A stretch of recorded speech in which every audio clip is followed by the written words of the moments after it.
मैं doctor Sharma girls PG college Pratapgarh के online classes में आप सभी का स्वागत करता हूं। आज हम लोग फिलॉसफी अर्थात पाश्चात्य दर्शन के अंतर्गत इससे प्रकृतिवाद और शिक्षा पर करेंगे। जैसे आप देख रहे हैं प्रकृतिवाद, इसमें मुख्य बिंदुओं पर बात से प्रकृतिवाद का अर्थ एवं परिभाषा, प्रकृतिवाद के सिद्धांत कौन कौन से हैं, प्रकृतिवादी विशेषताएं क्या हैं और इस पाठ्यक्रम के बारे में शिक्षण विधियों के संबंध में शिक्षक की क्या प्रकृतिवाद अनुकूल रही है, विद्यालय और अनुशासन किस तरह प्रकृतिवादियों ने सुझाव दिया है, आधुनिक शिक्षा में प्रकृतिवादी दर्शन का योगदान।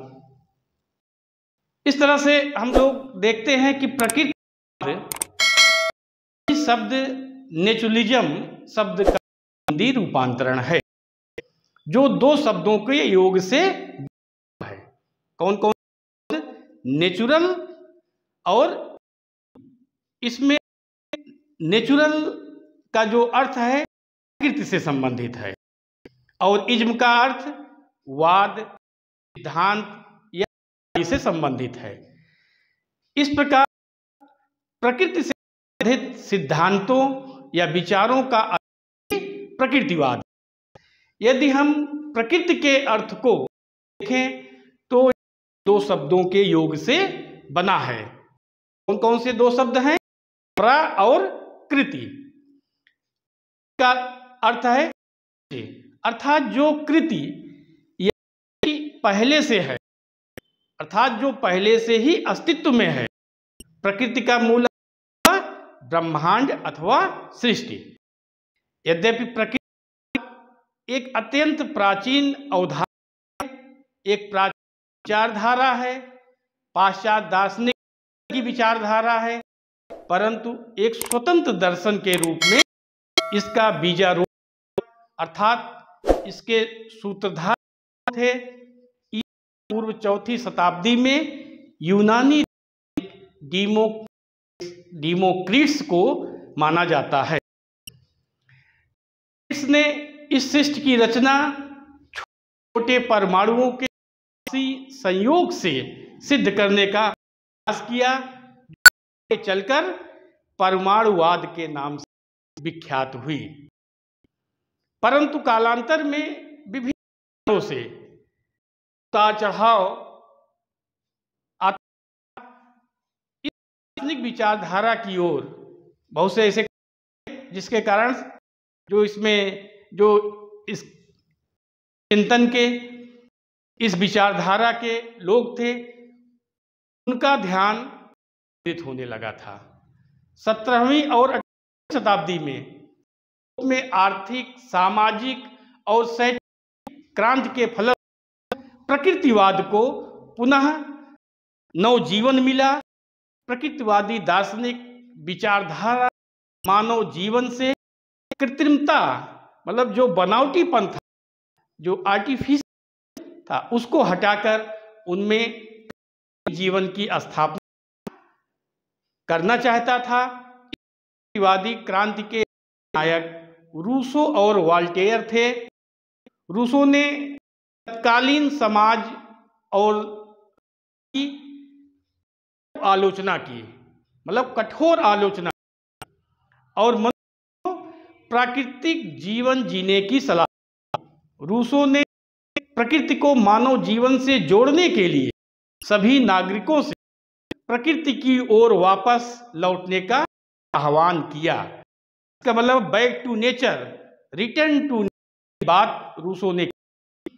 इनके अतिरिक्त मतलब अरस्तु, Bacon, Hobbes, Comte, Lamarck, Spencer, Huxley, Bernard, Samuel आदि विचारक भी विचारधारा के समर्थक और साथ में प्रकृतिवाद के इनका महती योगदान रहा।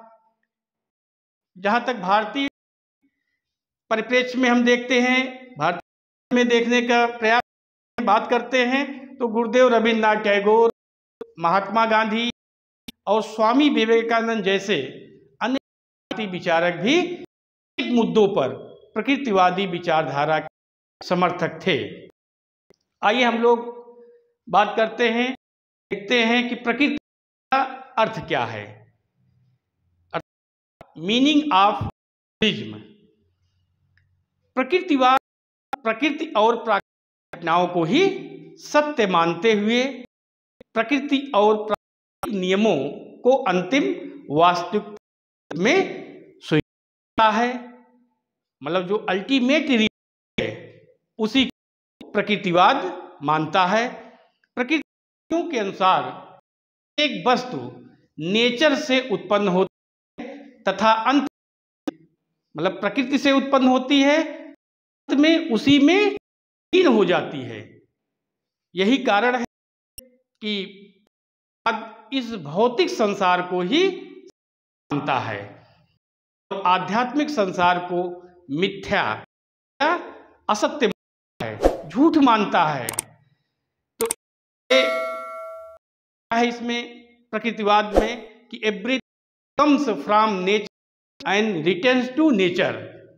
मतलब सभी वस्तुएं ही प्रकृति से ही उत्पन्न होती हैं और प्रकृति विलीन होती है। Everything comes from nature and returns to nature. इस प्रकार यह विचार ईश्वर की सत्ता और आत्मा की अमरता में विश्वास नहीं रखती है। इसीलिए आदि विचारधारा की विरोधी विचारधारा आती है। The natural self are real is concerned naturalism. हम नेचुरल की बात करते हैं तो उसको ईश्वर या भगवान से जोड़िएगा। किससे जोड़ना है? प्रकृति से जोड़िएगा। प्रकृति ने आपको बनाया, प्रकृति में वास्तविक या रियल देखना, यानी कि प्राकृतिक रूप जो निर्मित हुए हैं। आपका जो अर्थात जो रियलिटी है, आपकी जो मैटर है, पदार्थ है, जो आप जो देख रहे हैं वह रियल है। It connects that matter and mind are spiritual is the reality. मस्तिष्क यानी कि मन या आत्मा, यहाँ पर मन या आत्मा नहीं बल्कि यानी पदार्थ की वास्तविकता में विश्वास है। मन और के अस्तित्व पर जरा सा भी का विश्वास नहीं। इसको आपको ध्यान में रखना है। जो अल्टीमेट रियलिटी है, जो रियल है, जो वास्तविकता है, जो वास्तविक, वह मन या आत्मा की नहीं बल्कि पदार्थ है, जो अर्थात वाह जगत में आपको दिख रहा है। इस प्रकार प्रकृतिवाद वह विचारधारा है जो प्रकृति ईश्वर से करती है और आत्मा को पदार्थ के अधीन है तथा अपरिवर्तनशील नियमों सर्वोच्च मानती है। इस तरह से हम कह सकते हैं कि प्रकृतिवाद पाश्चात्य दर्शन वह विचार है जो इस ब्रह्मांड को प्रकृति ने मानती है। यह मानती है कि यह भौतिक संसार ही है तथा इसके कोई आध्यात्मिक संसार है। यह ईश्वर के अस्तित्व को स्वीकार नहीं करती। आत्मा को जन्म चेतन तत्व मानती है तथा यह करती है कि मनुष्य जीवन का सुख जीना है जो प्राकृतिक जीवन अर्थात के अनुकूल जीने द्वारा प्राप्त किया जाता है। इस तरह से यदि हम प्रकृतिवाद के मूल सिद्धांतों को देखें, प्रकृतिवाद के सिद्धांतों की बात करते हैं, अगर इसके प्रमुख सिद्धांतों को देखें तो इसमें प्रकृति की सत्ता को ही सर्वोच्च रूप में किया गया है। जैसे सिद्धांत इनका है कि वादियों के अनुसार इस संसार कर्ता और कारण दोनों स्वयं प्रकृति ही है, अर्थात संसार एक प्राकृतिक रचना है। दूसरी बात है कि यह भौतिक संसार ही, जो आपको फिजिकल वर्ल्ड है, जो रियल है, इससे परे आध्यात्मिक संसार नहीं है। प्रकृतिवादियों ने बताया भौतिक संसार सत्य है और इसके अलावा कोई और आध्यात्मिक संसार नहीं है। प्रकृतिवादी इस भौतिक संसार को मानते हैं क्योंकि संसार को हम इंद्रियों द्वारा प्रत्यक्ष, इंद्रियों द्वारा सीधे सीधे देख रहे हैं। यह इसके विपरीत जो आध्यात्मिक संसार उसको हम इंद्रियों द्वारा प्रत्यक्ष नहीं कर पाते हैं। संसार असत्य है। तीसरी उन्होंने बताया प्रकृतिवादियों ने कि आत्मा जन्य चेतन तत्व है। प्रकृतिवादी आत्मा आध्यात्मिक स्वरूप नहीं करते। स्पष्ट कारण यह है कि संसार प्रकृति द्वारा निर्मित है और यह निर्माण कार्य निश्चित नियमों के अनुसार होता है। इसके पीछे किसी आध्यात्म अर्थात परमात्मा की कल्पना कोरी है, एक मिथ्या विचार है, असत्य बात है। तो यहाँ एक प्रश्न यह उठता है कि प्राणी जीवों में अर्थात प्रत्येक जीवधारियों चेतन तत्व, जिसे आदर्शवादियों ने आत्मा कहा, तो प्रत्येक जीव प्राणी में चेतन तत्व विकास कैसे होता है, इस संबंध में प्रकृतिवाद का स्पष्टीकरण है। स्पष्ट रूप से बताया कि प्रकृति के पदार्थ परमाणुओं के साथ बनते हैं और परमाणुओं की क्रियाशीलता होती है, उनके कारण ही जड़ में और में चेतन का विकास होता है।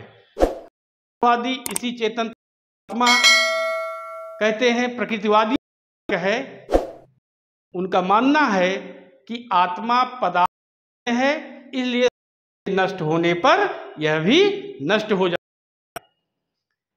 उन्होंने अगला सिद्धांत दिया, मनुष्य संसार की सर्वश्रेष्ठ रचना। मनुष्य को जन्म से पूर्ण तो नहीं मानता, परंतु संसार की श्रेष्ठतम रचना अवश्य करता है। अगला सिद्धांत इनके द्वारा गया कि मनुष्य जीवन का जो उद्देश्य है वह उद्देश्य क्या? सुखपूर्वक जीवन जीना। तो प्रकृतिवाद से जीवन के किसी अंत में विश्वास नहीं करता।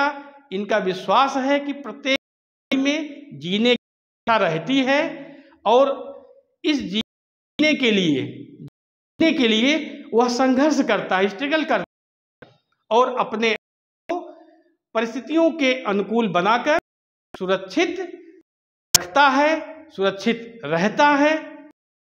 इस तरह से केवल परिस्थितियों के साथ अनुकूलन करना सीखता, बल्कि वह अपनी परिस्थिति का निर्माता है और इस प्रकार मानव संसार के अन्य प्राणी की अपेक्षा बहुत अधिक सुख भोग समर्थ भी। अगला जो इनका सिद्धांत है प्रकृतिवादियों का, सुखपूर्वक जीवन के लिए भौतिक जीवन उत्तम।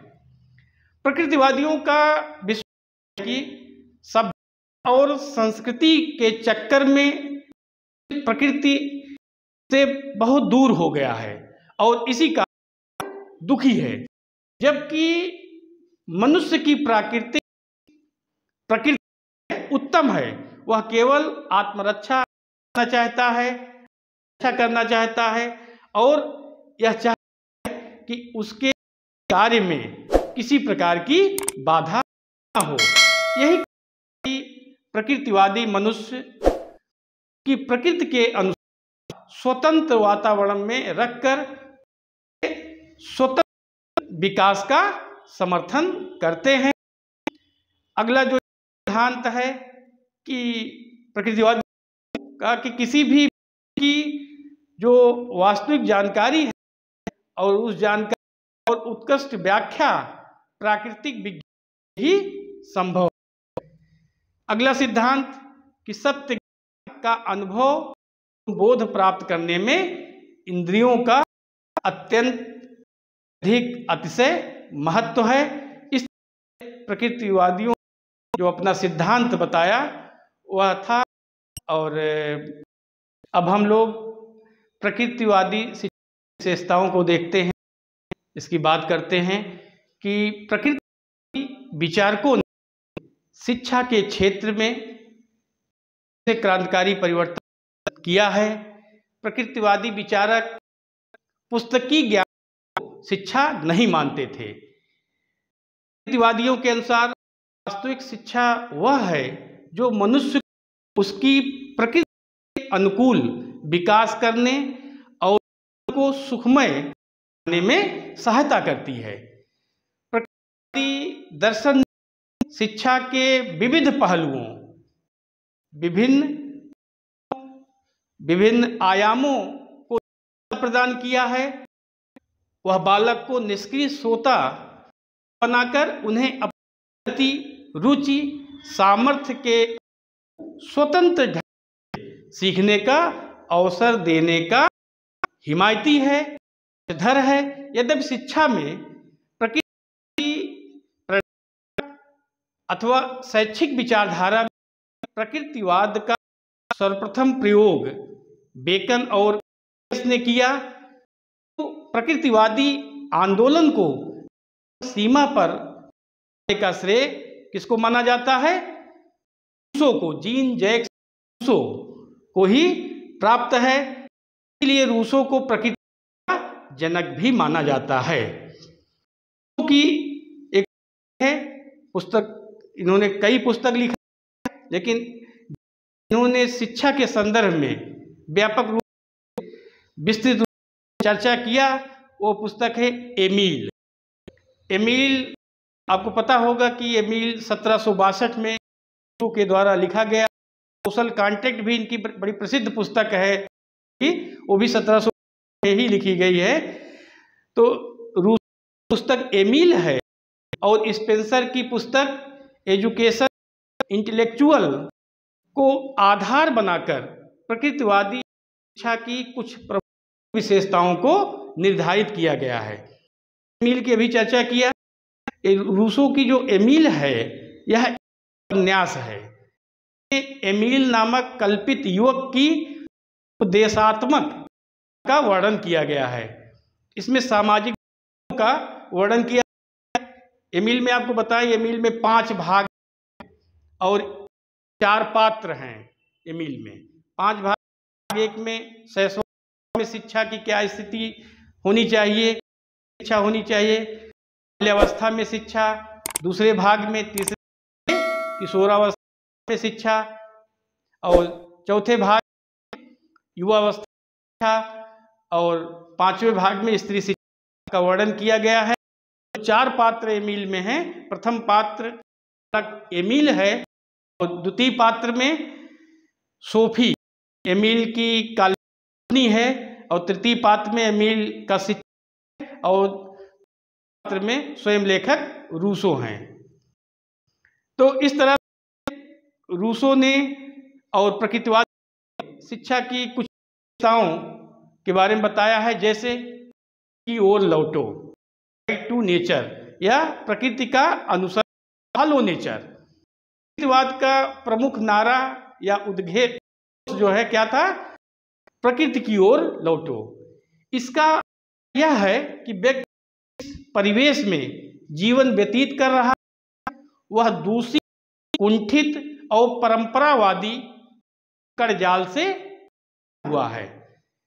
अतः बालक को प्रकृति के अनुरूप प्राकृतिक परिवेश में स्वतंत्र ढंग से विकसित होना चाहिए, क्योंकि प्रकृति ही वास्तव में सर्वश्रेष्ठ है। रूसो ने अपनी पुस्तक लिखा भी कि प्रकृति के नियंता यहाँ है नियंत्रण वाला या प्रबंधक, प्रशासक, निर्माता, कंट्रोलर, नियम बनाने वाला। तो प्रकृति के नियंता के हाथों में सब वस्तुएं अच्छी आती हैं, किंतु मनुष्य के संपर्क से ही वे दूषित हो जाती हैं। इसलिए व्यक्ति को बहुमुखी विकास करने हेतु, उसके मुखी विकास हेतु प्रकृति के सानिध्य में, प्रकृति के समीप कर का अनुसरण करना परम आवश्यक है। दूसरी बालक शिक्षा का केंद्र है, अर्थात बाल शिक्षा प्रकृतिवाद शिक्षा की एक विशेषता है, चाइल्ड सेंटर्ड एजुकेशन। वादी विचारधारा से पूर्व शिक्षा में शिक्षक और को प्रधानता दी जाती थी, को छोटा समझा जाता था, जिसके फलस्वरूप उसे विभिन्न विषयों पुस्तकों से लाद दिया जाता था। प्रकृतिवाद ने इसका घोर विरोध किया और बालक को शिक्षा का केंद्र बनाया। शिक्षा, प्रकृतिवादियों ने बताया शिक्षा क्या है, ये बालक के लिए है, न कि बालक शिक्षा के लिए। प्रकृतिवादी कहते हैं कि बालक पर पुस्तकों का बोझ लाद कर इस बात का अवसर देना चाहिए अपने अपने जो एक्सपीरियंस हैं उस प्रयत्नों पर, अनुभव और प्रयत्नों के पर अपने विचारों का वह निर्माण कर सके। इस तरह प्रकृतिवादी शिक्षा केंद्र बिंदु बालक को मानते हैं। शिक्षा पद्धति, शिक्षा के साधनों, अध्यापक के बालक को शिक्षा प्रक्रिया में महत्व देते। इसके बाद इसकी जो अगली है वह है पुस्तकीय या शिक्षा का विरोध। पुस्तकीय ज्ञान का पुस्तकीय या विरोध किया। कैसे? Opposition of bookish knowledge, opposition of book knowledge, पुस्तकीय ज्ञान का विरोध। प्रकृति धारा से पूर्व शिक्षा में पुस्तकीय ज्ञान या शिक्षा पर विशेष होता था। बालकों को पाठ्य पुस्तक रटाई जाती थी। प्रकृतिवादियों ने इस प्रवृत्ति का विरोध किया और लिखने अर्थात लर्निंग बाय डूइंग तथा अनुभव द्वारा लर्निंग बाय एक्सपीरियंस विशेष रूप से बल दिया। प्रकृतिवादियों ने पुस्तक की अपेक्षा प्रकृति के अध्ययन को महत्वपूर्ण माना। रूसो का कथन भी है, स्पष्ट रूप से रूसो ने कहा है कि छात्रों को मौखिक उपदेश देकर उन्हें अनुभव द्वारा सीखना चाहिए। तो इस तरह से इनकी ये भी रही प्रकृतिवादियों की। अगली विशेषता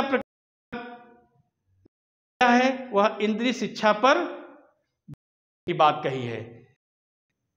प्रकृतिवादियों ने इंद्रिय शिक्षा पर विशेष बल दिया है। इन्होंने इंद्रियों को ज्ञान का द्वार माना है। इसका अर्थ है कि हमारा पूर्ण ज्ञान इंद्रियों के द्वारा ही मस्तिष्क में होता है, मस्तिष्क में प्रविष्ट होता है।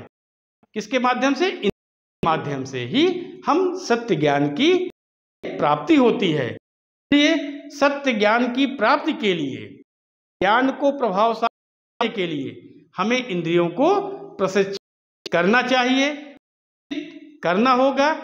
इस तरह से इन्होंने बारे में बताया।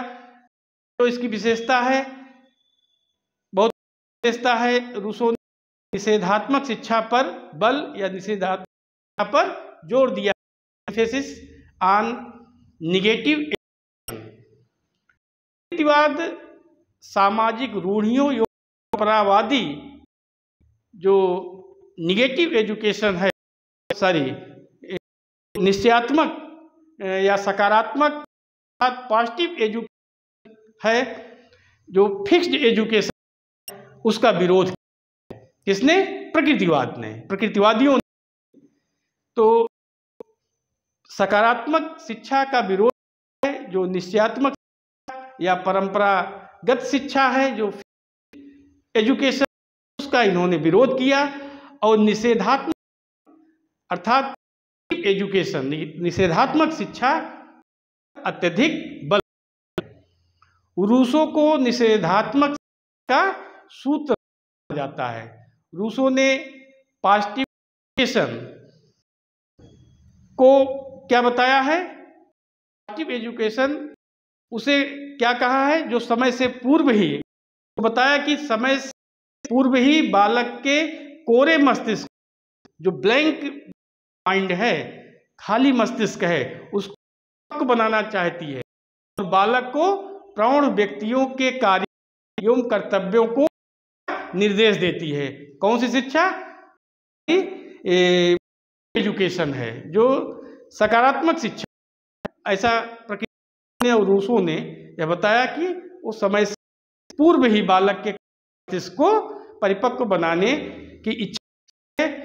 तो रूस दृष्टि में इस प्रकार की शिक्षा बालकों के ज्ञान को भविष्य बलि देने हेतु करके उस पर अधिकार का बंधन लगा देती है।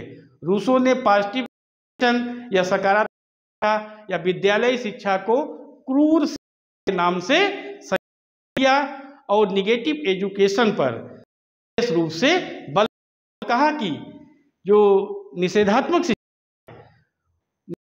शिक्षा ऐसी शिक्षा है, वह शिक्षा है जो ज्ञान देने से ग्रहण करने वाले अंगों को मजबूत बनाती है और इंद्रियों के उचित उपयोग से विवेक शक्ति को बढ़ाती है।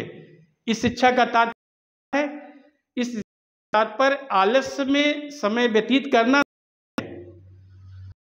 इससे बहुत दूर है, आलस्य से बहुत दूर है, तो प्रदान नहीं करती बल्कि दुर्गुणों से बचाती है। कौन शिक्षा? एजुकेशन। वह सच बोलना नहीं सिखाती बल्कि इससे बचाती है।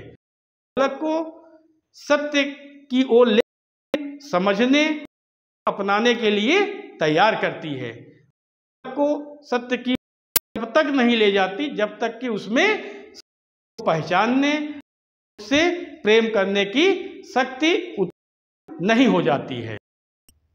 इस प्रकार से प्रकृतिवादियों ने के उद्देश्यों के बारे में बात की, शिक्षा के उद्देश्य को बताया, जैसे व्यक्ति की मूल प्रवृत्तियों मार्गांतरीकरण करना, जीवन संघर्ष के लिए आवश्यक शक्ति, सामर्थ्य तथा योग्यता विकास करना, पर्यावरण से अनुकूलन स्थापित करना, को प्राकृतिक जीने के लिए तैयार करना, व्यक्ति को अनुभवों से परिचय कराकर उनमें विभिन्न जाति गुणों को विकसित करना, व्यक्ति का उनकी व्यक्तिक के अनुकूल विकास करना, सामाजिक और राजनैतिक क्रियाओं के से व्यक्तियों पूर्ण जीवन होल लाइफ व्यतीत करने के लिए तैयार करना।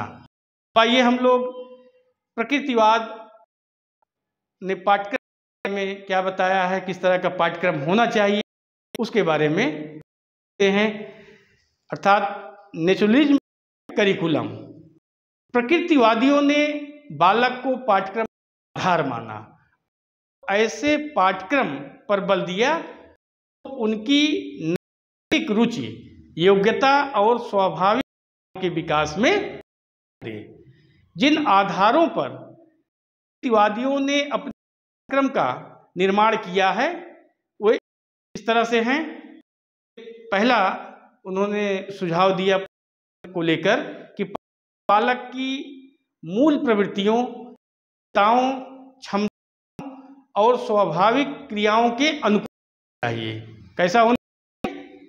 उनकी मूल प्रवृत्तियों, योग्यताओं, क्षमताओं और स्वाभाविक क्रियाओं के ही अनुकूल। पाठ्यक्रम ऐसा होना चाहिए जो बालक के विकास विभिन्न अवस्थाओं की आवश्यकताओं को पूरा कर सके।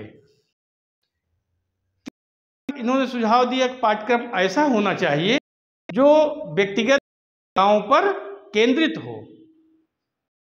नेक्स्ट की पाठ्यक्रम जीवन रक्षा मतलब स्वास्थ्य रक्षा संबंधी विषयों की प्रधानता होनी चाहिए, ऐसे विषयों इसमें शामिल किया चाहिए। नेक्स्ट जो है पाठ्यक्रम के संबंध सुझाव है कि इंद्रिय प्रशिक्षण सम्मिलित किया जाना चाहिए और पाठ्यक्रम में यौन शिक्षा का महत्व होना चाहिए। स्पेंसर ने मानव क्रियाओं को वर्गों में विभाजित करके 5 वर्ग क्रियाओं के आधार पर विषयों का चयन करने का भी सुझाव दिया। जैसे विषय हैं, 5 वर्ग हैं, कौन कौन से हैं? विशेष तौर पर 5 वर्ग को विभाजित करके 5 वर्गों की क्रियाओं में स्पेंसर ने बताया। पहला वर्ग है आत्म संबंधी क्रियाएं। जैसे इसमें आत्मरक्षा संबंधी क्रिया, शरीर विज्ञान, स्वास्थ्य आदि को शामिल किया गया है। और दूसरे वर्ग में जीवन की आवश्यकताओं की पूर्ति वाली क्रियाओं को रखा है। इसमें गणित, भौतिक विज्ञान और आदि विषय को शामिल किया गया है। वर्ग है संतान पोषण में सहायता देने वाली क्रियाएं। इसमें शरीर विज्ञान, बाल मनोविज्ञान, साथ में चौथी की क्रियाएं हैं सामाजिक एवं नागरिक गुणों के विकास हेतु क्रियाएं, इतिहास, अर्थशास्त्र, समाजशास्त्र, राजनीति शास्त्र विषयों को समझा गया है। और नेक्स्ट जो है 5वां वर्ग है, इसमें है कि अवकाशकालीन समय के सदुपयोग एवं मनोरंजन क्रियाएं। इसमें भाषा, साहित्य, संगीत, सैन्य अभ्यास आदि को शामिल किया गया है। तो इस तरह से वादियों ने संदर्भ में अपना सुझाव दिया, पाठ्यक्रम के बारे में बताया कि पाठ्यक्रम में किन किन विषयों को किस तरह शामिल किया जिससे कि बालक का सर्वांगीण विकास है। अब आइए हम लोग हैं कि टीचिंग मेथड्स क्या थी, के किस तरह के शिक्षण विधियों के बारे में बताया है, क्या सुझाव दिया है। प्रकृतिवादियों ने प्राचीन परंपरागत शिक्षण विधियों का विरोध किया और आधुनिक मनोवैज्ञानिक विधियों के प्रयोग पर विशेष जोर दिया है। इन्होंने रटने और निष्कर्ष जो पैसिव ड्रिल वर्क है उसको अधिगम प्रक्रिया में कोई स्थान नहीं दिया है। इनके द्वारा प्रतिपादित विधियां इस तरह से हैं, जैसे करके लर्निंग बाई डू, अनुभव करके सीखना लर्निंग बाई एक्सपीरियंस, निरीक्षण सीखना लर्निंग बाई ऑब्जर्वेशन, खेल द्वारा सीखना लर्निंग बाई प्ले मेथड, और प्रकृति संपूर्ण प्रकृति स्वयं में एक प्रयोगशाला है, एक लैब है। प्रयोगात्मक कार्य को प्रयोगशाला में ही जाना चाहिए, ऐसा प्रकृतिवादियों ने सुझाव दिया। ऐसा है जिससे बालक स्वयं कर सके, कहाँ पर? प्रयोगशाला कर। इन शिक्षण सिद्धांतों के आधार पर निरीक्षण विधि ऑब्जर्वेशन मेथड है और ह्यूरिस्टिक या विधि है। ह्यूरिस्टिक मेथड अर्थात खोज विधि, डाल्टन विधि, विधि और खेल विधि, प्ले बे जैसे विधियों का प्रतिपादन प्रकृतिवादियों किया गया है। आइए हम लोग टीचर के प्रकृतिवादियों का कॉन्सेप्ट है, शिक्षकों के बारे में इन्होंने क्या अपना सुझाव दिया है। प्रकृतिवाद शिक्षा प्रक्रिया में शिक्षक की भूमिका नगण्य मात्र माना है, शिक्षक को गौण स्थान दिया है। विचारक बालक प्रकृति के द्वारा उसे स्वतः शिक्षा देने पक्ष में है। बालक की शिक्षा में किसी प्रकार हस्तक्षेप नहीं। प्रकृतिवादियों के शिक्षक को केवल की शिक्षा के लिए और उसके विकास के लिए उपयुक्त परिस्थितियों का निर्माण करना चाहिए। प्रकृतिवाद प्रकृति को ही वास्तविक शिक्षक मानते हैं और शिक्षक स्थान पर्दे के पीछे का है, वह विकास का करने वाला है, न कि उसको विचारों और इच्छा के पीछे सत्य करने या उस चरित्र का निर्माण करने वाला है। इस तरह प्रकृतिवादियों ने शिक्षकों के बारे में बताया कि शिक्षक का स्थान चाहिए शिक्षण प्रक्रिया प्रोसेस में।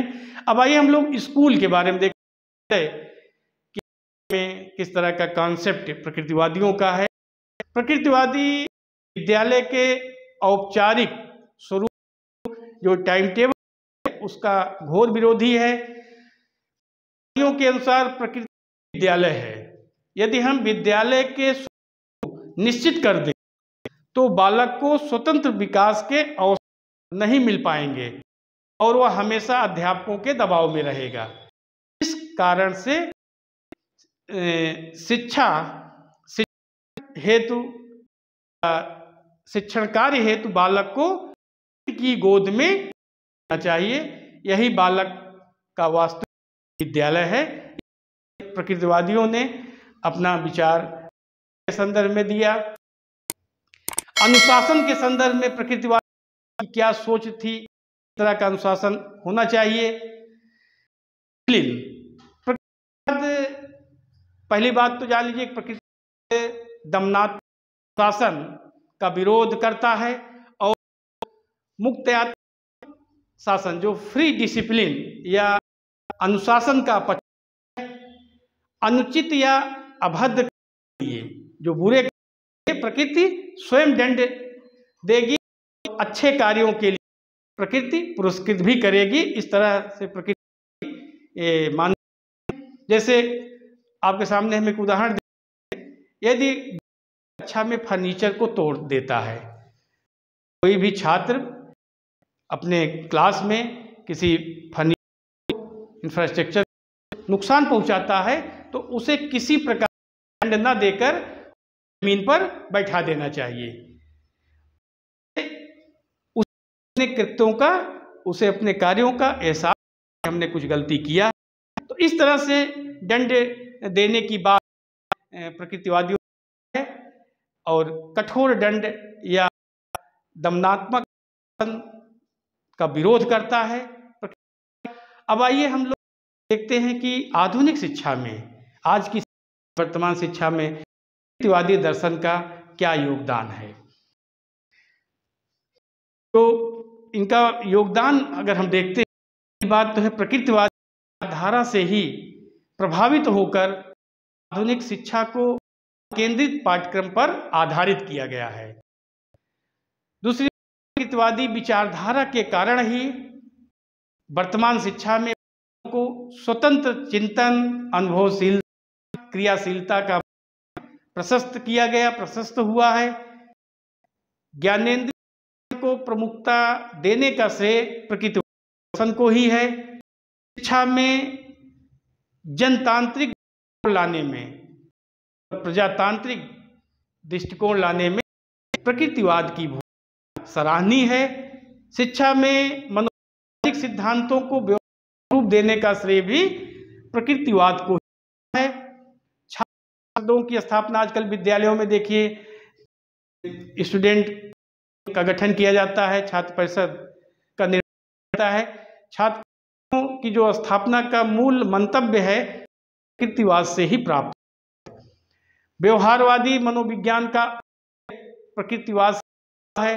प्रकृतिवाद ने ही शिक्षा में शब्दों के स्थान पर अनुभव को महत्वपूर्ण बताया था। शिक्षा में खेल देने में भी प्रकृतिवाद का अत्यधिक रहा है। ज्ञान कराने तथा व्यवहारिक ज्ञान कराने प्रकृतिवाद की महत्वपूर्ण है। प्रकृतिवादी विचारधारा से क्षेत्र में जो क्रांतिकारी परिवर्तन हैं उनसे शिक्षा का संपूर्ण स्वरूप ही बदल गया है।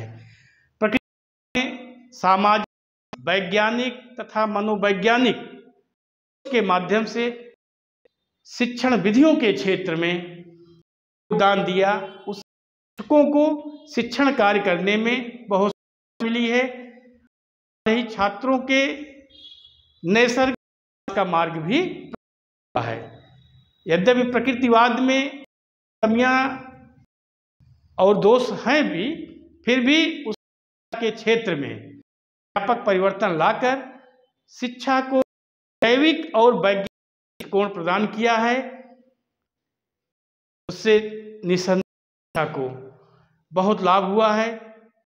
इस दृष्टिकोण के फल शैक्षिक प्रशासकों और नियोजकों, अध्यापकों, अभिभावकों को अपने कार्य छात्रोन्मुखी ढंग से करने की और प्रोत्साहन मिला, वह सदैव ही अविस्मरणीय एवं और इस विचारधारा के फलस्वरूप विचारधारा में आज परिलक्षित हो रहा है। इस युगांतरकारी परिवर्तन ने विज्ञान को भी एक नई शिक्षा, नई दिशा और दशा प्रदान किया है। हम लोगों ने प्रकृतिवाद, शिक्षा के अर्थ, सिद्धांत, विशेषता, पाठ्यक्रम, अनुशासन और साथ में वर्तमान शिक्षा में, वर्तमान समय में प्रकृतिवादियों का वादी शिक्षा का योगदान रहा, इसके बारे में हम लोगों ने पढ़ा समझा। और अब हम आपसे कहेंगे कि आप हमारे यूट्यूब चैनल अगर अभी तक लाइक सब्सक्राइब किया हो तो इसे लाइक सब्सक्राइब करें, शेयर करें, अपना सुझाव कमेंट बॉक्स में से भेजें। और इसी के साथ आपको बहुत धन्यवाद। इस वीडियो को अपने दोस्तों के साथ ज़रूर शेयर करें। अगर इस टॉपिक पर आपके कोई भी क्वेश्चन है तो नीचे कमेंट करके पूछिए, हम उत्तर देने का प्रयास करेंगे। मेरे चैनल को सब्सक्राइब नहीं किया है तो तुरंत सब्सक्राइब करिए, साथ ही बेल आइकन पर क्लिक करें ताकि आगे आने वाले सब रहें और आप हमसे यूं ही जुड़ें।